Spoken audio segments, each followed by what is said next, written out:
9월 둘째 주 문학 신간 브리핑입니다.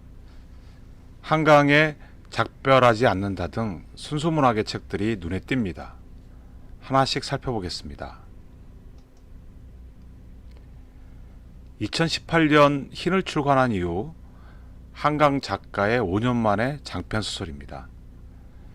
여전히 현재의 의미를 가지고 있는 역사의 상처를 담은 사회소설입니다. 제주도 4.3 민중항쟁을 다루었습니다.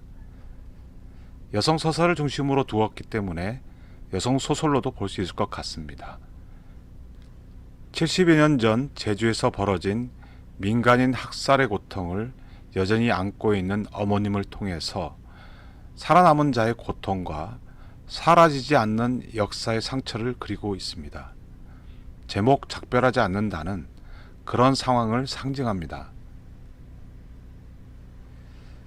한국 소설에서 역사는 최근에는 잘 다루어지지 않고 있죠.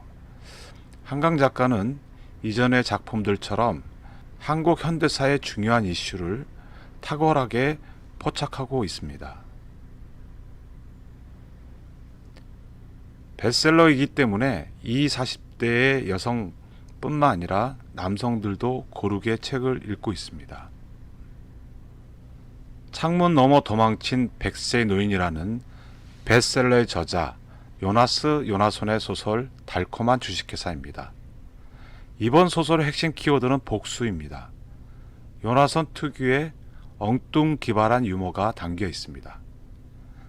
현대예술에 관한 작가의 안목과 애정을 담아 예술 소설로도 볼 수 있습니다. 중요 내용은 누구나 살면서 한 번쯤 복수하고 싶은 사람이 생길 수 있습니다. 이런 사람에게 복수를 대신해주는 주인공의 활약을 그린 소설입니다. 다소 엉뚱한 소재를 풀어가는 작가 특유의 문장이 이 책의 가장 큰 차별성이라고 볼 수 있습니다. 기본적으로 독자층은 문학 일반의 독자층인 30, 40대 여성을 중심으로 형성되고 있습니다. 책 도둑의 저자 마커스 주삭이 13년 만에 내는 소설 클레이의 다리입니다. 집을 나간 아버지와의 관계를 그린 가족 소설입니다. 어머니가 죽은 후 아버지가 가출한 가족 트라우마가 형제들에게 남아있는 내용입니다. 그럼에도 불구하고 아버지 도움 요청에 넷째가 가족을 위해 관계의 다리를 놓으면서 성장하는 성장 소설이기도 합니다. 어머니가 죽고 형제를 버리고 가출한 아버지가 어느 날 부탁을 합니다. 도와달라고. 형제 중에 넷째만이 아버지의 부탁을 들어주기 위해 아버지와 함께 길을 나섭니다. 이 책의 가장 큰 차별성은 따뜻한 감성과 사랑 그리고 성장을 담았다는 점에 있습니다. 주요 독자는 40대 여성 독자입니다. 다른 소설에 비해 20, 30대 여성이 적은 이유는 가족을 그리고 청소년의 성장을 담았기 때문이 아닌가 싶습니다. 2016년 한겨레 문학상을 받으며 데뷔한 이혁진 작가가 사회 부조리를 담은 소설 관리자들입니다. 사회 구조 내에 있는 관리자를 통해서 사회 문제를 담은 사회소설입니다. 또 사회 구조 자체의 부조리를 담은 부조리 소설로도 볼 수 있습니다. 이 과정에서 다양한 인간 군상의 유형들을 볼 수 있는 인간 군상을 다룬 소설이라고 할 수 있습니다.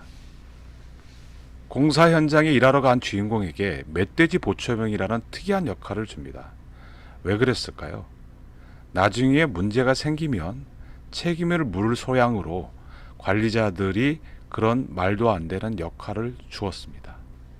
이 책의 차별성은 아무래도 현대 사회 안에 남아있는 계급관계와 현대 사회의 부조리를 풍자한다는 점이 아닌가 싶습니다. 대상 독자는 성별 구분 없이 고루 읽히는데요. 직장 생활이라는 구조를 배경으로 하고 있기 때문에 남성 독자들에게도 다가가는 것 같습니다. 2018년 문학과 사회 신인문학상을 받으며 본격적으로 작품 활동을 시작한 서희재의 첫 소설집 0%를 향하여입니다. 영화를 전공한 작가의 경험이 담긴 예술 소설입니다. 영화 현장에서 일하는 청춘들의 이야기를 담은 청춘 소설이기도 합니다. 7편의 단편들이 실려 있는 소설집입니다. 주요 내용은 필름의 종말 이후에 전개된 매체의 변화를 청춘의 삶에 어떻게 영향을 미치고 있는지를 연결하여 그리고 있습니다.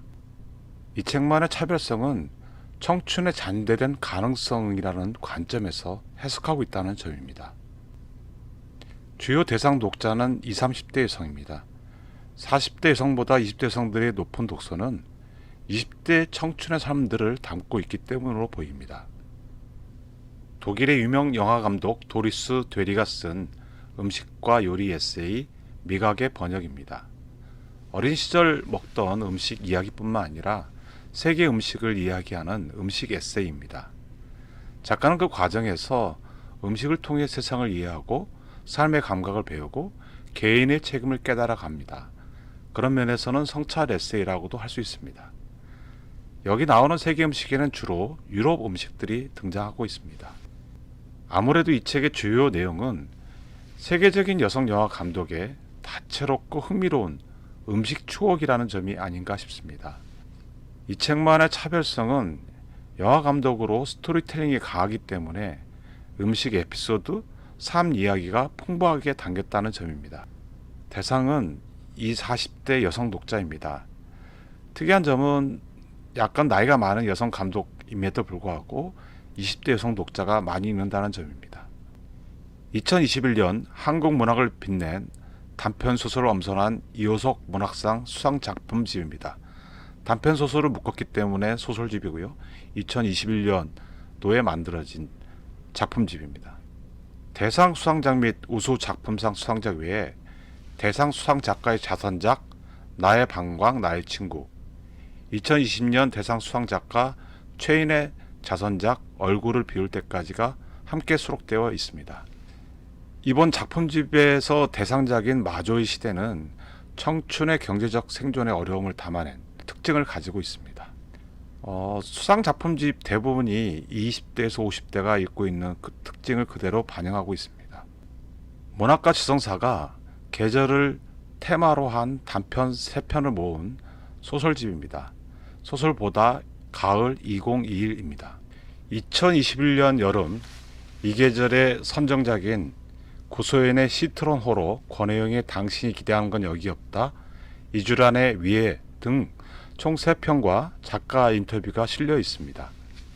이 책의 차별성은 아무래도 젊은 작가란 것과 계절마다의 테마로 하는 특징을 가지고 있습니다. 대상 독자는 짧은 분량의 낮은 가격이기 때문에 20대 여성들이 주로 읽고 있습니다. 2016년 문해중앙 신인문학상을 받으며 등단한 이민진의 첫 소설집 장식과 무게입니다. 죽거나 사라진 존재들의 이야기를 담은 죽음 소설이고요. 그 죽어간 사람들의 지나간 시절을 다시 떠올려 반추함으로써 다른 사람들을 이해하려는 시도를 담은 관계 소설이기도 합니다. 여러 편의 소설이 실려 있어 소설집이기도 하고요. 주요 내용은 과거에 사라진 이의 흔적을 추적하거나 끊어져 버린 인연을 거듭 회상하는 내용을 주로 담고 있습니다. 이 책만의 차별성은 애도나 추억을 넘어 관계라는 관점에서 죽음 또는 이별을 해석하고 있다는 점입니다. 주요 대상 독자는 20, 30대 여성입니다. 다음 책은 시인 41명의 추천시를 모은 시 에세이, 그 시를 읽고 나는 시인이 되었네입니다. 추천하는 시를 모은 시선집이고요. 시인들이 직접 추천했다는 특징을 갖고 있습니다. 또 시인들이 이 시에 대한 자기의 에세이를 담았습니다. 그래서 시 에세이라고도 볼 수 있습니다. 주요 내용은 시인들의 가장 영향을 많이 끼친 시인들의 시집을 모은 것인데요. 그 중에서 가장 많은 시인은 백석입니다. 손택수, 안상학, 안도연, 유영주 등 4명의 시인이 백석과 자신의 인연을 소개합니다. 차별성은 아무래도 일반 시선집보다는 시인들의 추천시라는 것이 가장 큰 특징입니다. 대상은 50대입니다. 아무래도 옛 시인들의 시들이라서 그런 것 같습니다. 또한 남성 독자의 비중이 높은 것도 눈에 띕니다. 안락하고 친밀한 일상이 숨막히는 위협으로 돌변하는 본격 결혼 스릴러 소설 완벽한 아내를 위한 레시피입니다. 부부 생활의 긴장감이 담긴 스릴러 소설이고요. 한 요리책을 중심으로 1950년대와 2020년대 여성들이 가상으로 연대하는 그런 내용을 담고 있습니다. 또 가족 내 성 역할을 스릴러로 연결한 소설입니다. 주요 내용은 남편의 강압적인 결혼 생활 로드맵에 대항해 진정한 자신을 찾아가는 여정을 한 요리책을 중심으로 풀어가는 내용입니다. 이 책만의 차별성은 요리라는 소재를 사용한 결혼 생활의 복수극이라는 구도가 흥미를 당깁니다. 30, 40대 여성입니다. 남성 중심의 결혼 생활을 비판적으로 그렸기 때문으로 보입니다. 마초적 범죄 소설을 주로 써온 유즈키 유코가 처음으로 여성을 주인공으로 내세운 미스터리 소설 달콤한 숨결입니다. 살인사건을 다룬 미스터리 소설이고요.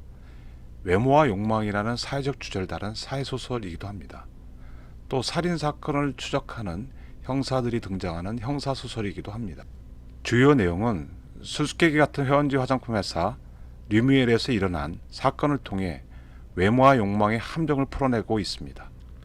이 책만의 차별성은 여성 화장품이라는 새로운 소재를 미스터리로 풀어내고 있다는 점입니다.